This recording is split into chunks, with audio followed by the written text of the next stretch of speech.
Pasaulē atzītā alunirēja Džila Heinerta gatavojās ieiet vēsturē, nirstot lielākajā leduskalnā uz Zemes Antarktīdā. Bet kaut kas šausmīgi nogāja greizi, iesprostojot viņu ledainā kapā. Šis ir viņas patiesais stāsts. Alas veidojas, kad ūdens laika gaitā izgrauž ceļu cauri kaļķakmenim. Tas pats notiek arī ledū, pat milzīgajos gabalos, kas peld mūsu okeānos. Taču ledus alas un kaitekmens alas būtiski atšķiras, un katrai no tām ir savi izaicinājumi. Džila Heinerta tūlīt to piedzīvos pati.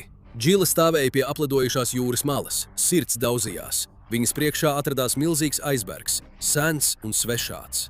Viņa bija ieradusies šajā attālajā Antarktīdas nostūrī ar vienu mērķi – kļūt par pirmo cilvēku, kas jebkad izpētījis šīs noslēpumainās alas. Elpojot asu polāro gaisu, Džila savāca drosmi. Niršana būs bīstama, taču nezināmā vilinājums dzina viņu uz priekšu.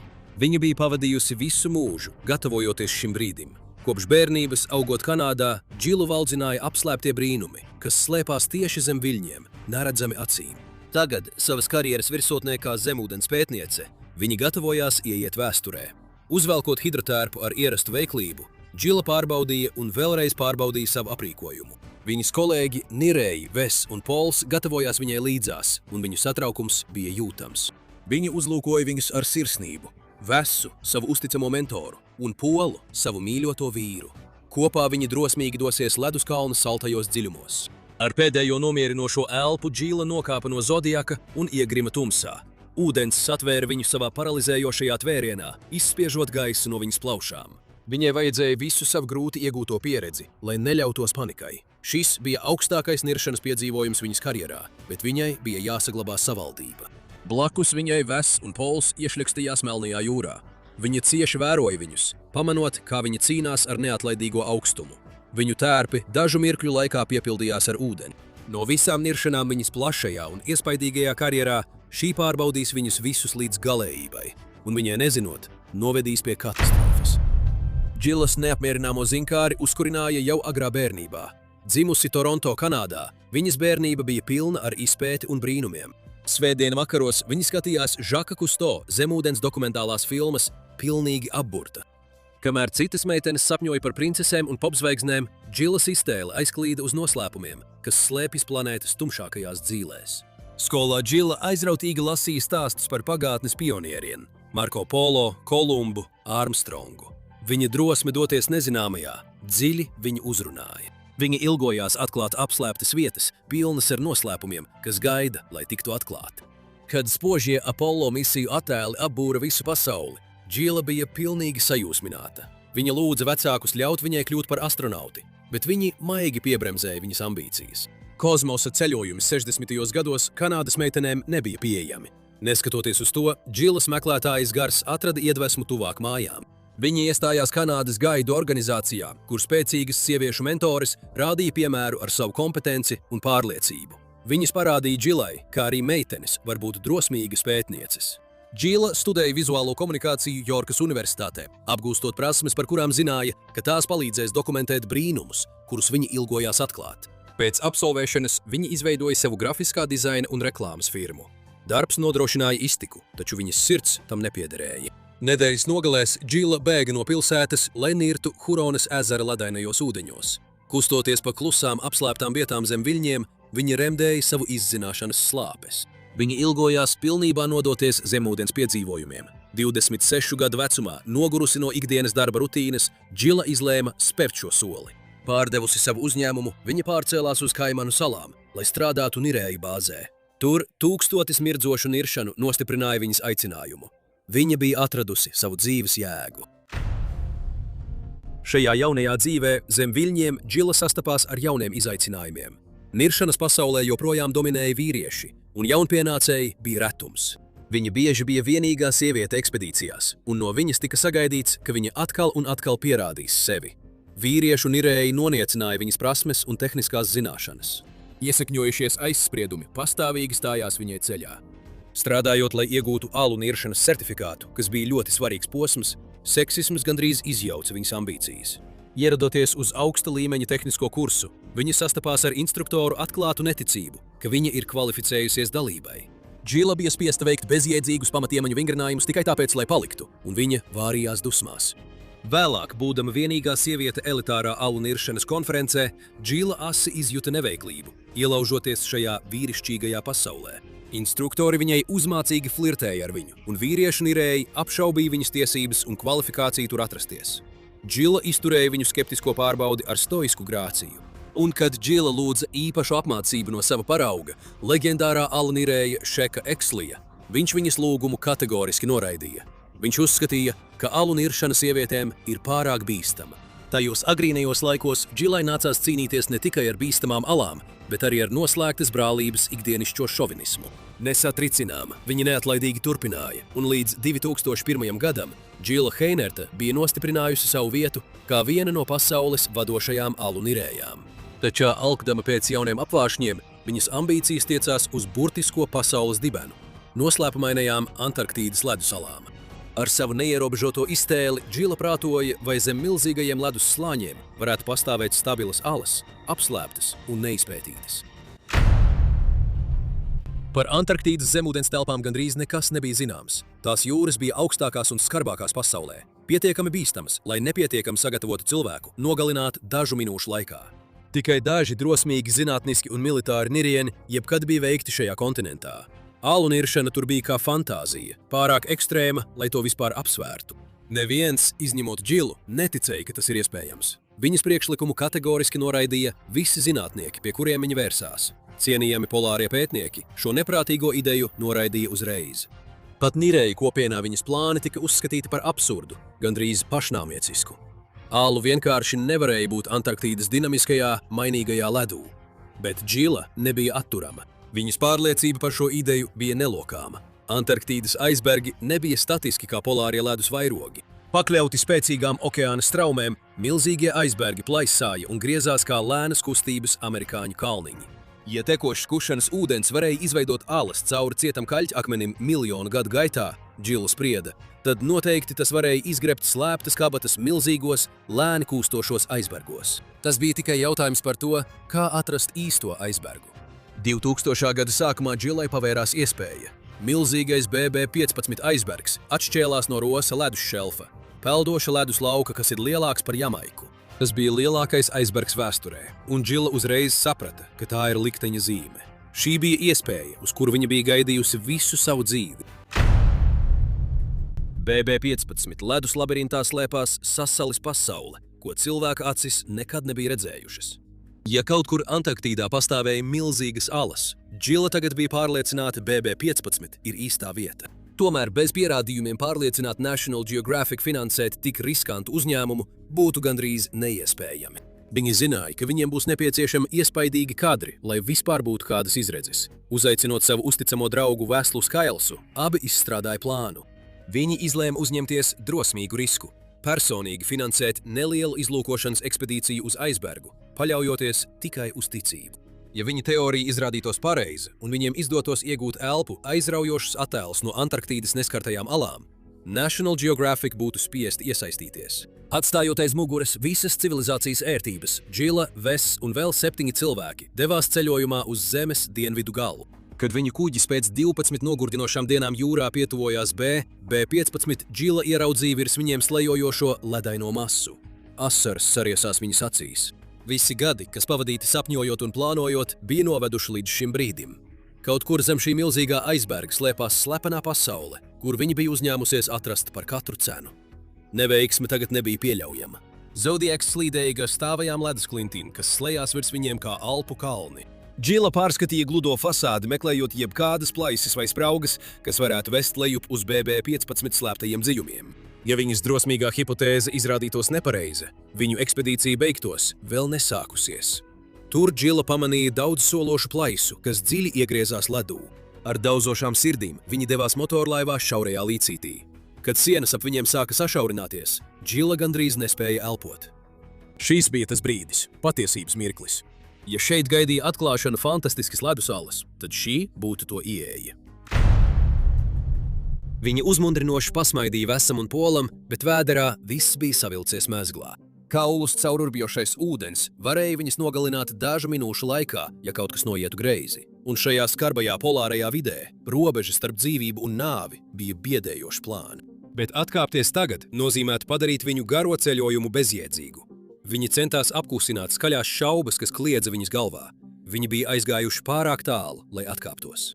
Džila bija nervoza, ne jau par sevi, bet gan par Vesu un savu vīru Polu, kuri viņai pievienojās. Lai arī viņi bija lieliski nirēji, šī bija viņa pirmā niršana zem ledus, augstākā no visām. Šis neizpētītais aizbergs bija nezināma teritorija. Tā vietā, lai stiprinātu virves pie klintīm, viņi izmantotu ledus skrūves. Tiklīdz viņi iegāja ūdenī, Vesa tērps pilnībā aplūda. Pēc katastrofālas minūtes filmēšanas visai komandai nācās viņu vilkt atpakaļ uz klāja, un viņi tikko izglāba viņa dzīvību. Steidzīgi viņu ienesa iekšā, lai sasildītu. Tas bija drūms sākums. Pēc Vesa bīstamās situācijas Džila un Pols nira vēlreiz. Jūra viņai dūra kā 1000 dunču, ar vienu asu elsu izspiežot gaisu no plaušām. Ledainais ūdens nežēlīgā ātrumā ielavījās viņas tērpā. Viņi nira arvien dziļāk, un blāvā gaisma no augšas ātri izzuda. Tad, 130 pēdu dziļumā zem virsmas, šahta atvērās svešā pasaulē. Džilai sirds uz mirkli apstājās, kad viņa ar lukturīti pārslaucīja apslēpto jūras ainavu. Filtrētāji hipnotiski šūpojās straumē, Ziemassvētku eglīšu tārpi pieķērušies sienām kā svešzemju dārgakmeņi. Šī zemūdens paradīze muģēja no dzīvības. Džila pamanīja milzīgu tukšumu, kas rēgojās cauri aizberga centram. Trīcēdama no satraukuma, viņa iepeldēja iekšā. Tunelis bezgalīgi turpinājās ledainā tumsā. Tad pēkšņi tas atvērās milzīgā dobumā, kuras griesti mirdzēja ar ēterisku zilu gaismu. Džilu pārņēma sajūsma. Tas bija tas. Antarktīdas pirmā ledus ala. Tas bija īsts un tas bija grandios. Viņi vēlējās izkliegt savu sajūsmu kristāldzidrajā gaisā un izbaudīt šo mirkli mūžīgi. Bet viņi atturējās, nevēlēdamās traucēt šo neskarto valstību. Viņi bija pirmie cilvēki, kas iekļuvuši aizberga svētnīcā, un viņu pārņēma bijība.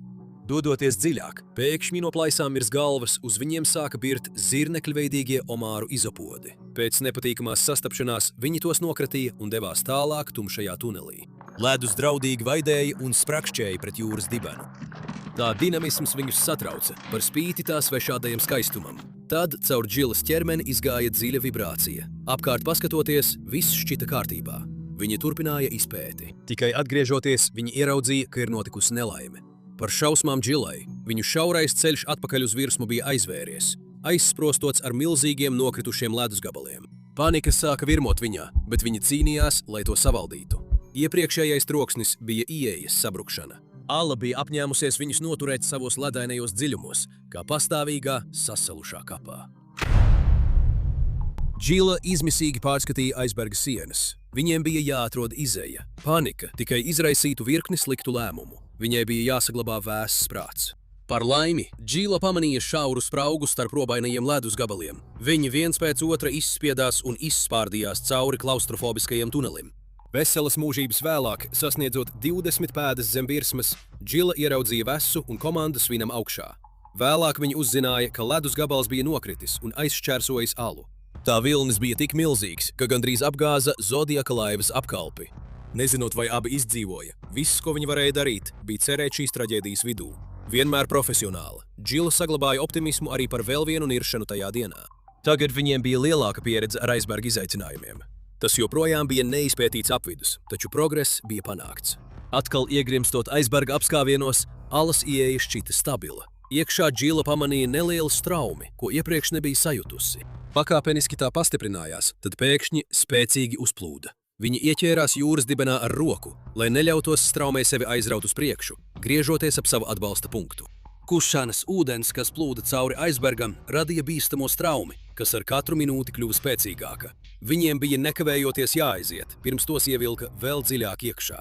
Taču spārdoties uz izeju ar visu spēku, viņi gandrīz nemaz nevirzījās pret straumi. Tāpat kā iekrītot okeāna atstraumē, aizbergs atkal satvēra viņus, nemaz nedomājot ļaut aiziet. Ieraudzījuši tālumā blāvu, zilu gaismu, kas norādīja uz vēl vienu izeju, viņi riskēja un ļāvās straumei, dreifējot šķietami bezgalīgi ilgi.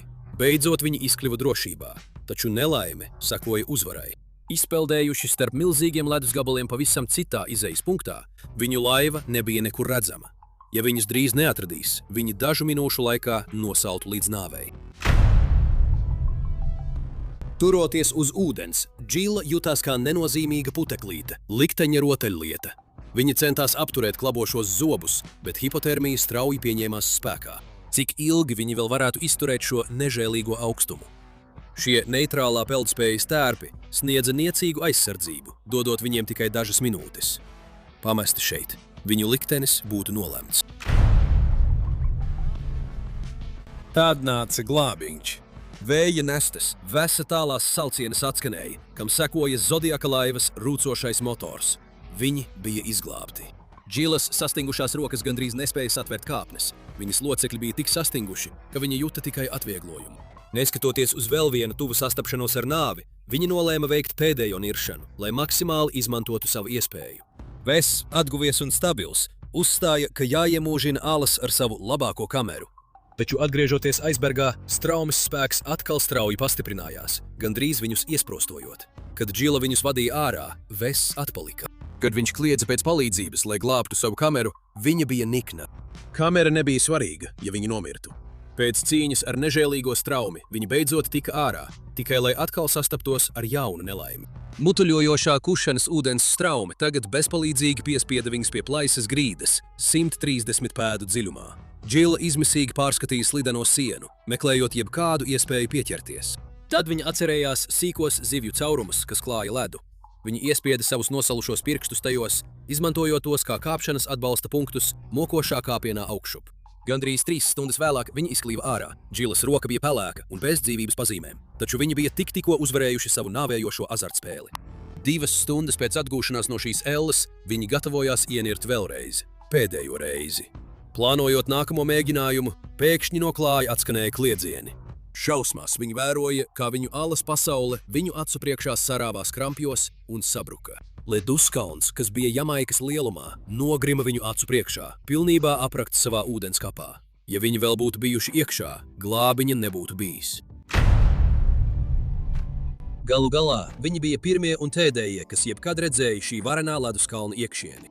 Lai gan viņus gandrīz aprija, vilinošā, bet nāvējošā Antarktīda ļāva viņiem izkļūt sveikā, taču tikai ar mata tiesu. Par laimi, viņi uzņēma daudz materiāla alās, ko vēlāk izmantoja dokumentālajā filmā Ice Island. Džila pārvarēja daudz šķēršļu kā sieviete niršanā, un tagad tiek uzskatīta par vienu no labākajām pasaulē. Viņas bīstamā niršana leduskalnā joprojām ir augstākais sasniegums viņas ievērojamajā karjerā. Lai gan viņa slavena okeāna pētniece, pārdomājot savu ledaino sastapšanos ar nāvi, viņa ir guvusi vienu paliekošu mācību.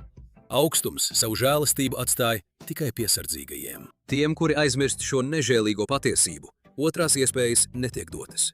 Gadu gaitā kopš viņas pirmā ceļojuma uz B15, Antarktīda turpināja aicināt Džilu atgriezties. Viņa vadīja National Geographic ekspedīcijas, lai dokumentētu bezgalīgos brīnumus, kas slēpjas zem ledus. Viņas prātā palika viens satriecošs attēls – savāda dzīvības forma, kas atgādināja Venēras mušķērājus, maskējusies aizberga kristāliskajās sienās. Kādi vēl noslēpumi palika apslēpti ledainajā bezdibenī? Priekšā bija vesela dzīve brīnuma atklāšanai. Džilas darbs izgaismoja Antarktīdas neredzamo pasauli un draudus, ar kuriem tā saskars klimata pārmaiņu dēļ. Viņa padarīja modernāko zinātni saistošu auditorijām visā pasaulē ar savām grāmatām, filmām un mēdīju projektiem. Jaunas meitenes viņai rakstīja vēstules, iedvesmojoties no drosmīgās pētnieces, kur ienira zemes galējībās. Tehnisko nirēju ekskluzīvajā brālībā Džila tagad tika cienīta kā pionieris. Viņa bija stājusies pretī pasaules naidīgākajiem ūdeņiem un iznākusi no tiem nesalausta. Daudzi viņas BB15 ekspedīciju uzskatīja par niršanas pirmreizējo sasniegumu Everestu. Viņa ar prieku mentorēja topošos nirējus, nododot tālāk padomus, kurus pati reiz bija meklējusi. 20 gadus pēc viņas izšķirošās misijas BB15 joprojām ir vienīgais aizbergs, kurā jebkad veikta alu niršana. Šī sasalušā svešā pasaule, ko viņa atklāja, tagad pastāv tikai atmiņās un retās arhīva video ierakstos. Kad vēlākās ekspedīcijas atgriezās, aizbergs bija pazudis atpakaļ ledainajos dziļumos, taču Džilas mantojums palika. Viņa pierādīja, ka ar apņēmību un iztēli neviena vieta uz zemes nav neaizsniedzama, un viņas darbs iedvesmoja neskaitāmas drosmīgas sievietes pārkāpt robežas savās dzīvēs. Džilas ceļš bija neparasts, taču viņa aicināja meitenes neierobežot savus sapņus sabiedrības uzspiestu ierobežojumu dēļ. Palieciet nelokāmas un apslāpējiet ārējās šaubu balsis, viņa mudināja.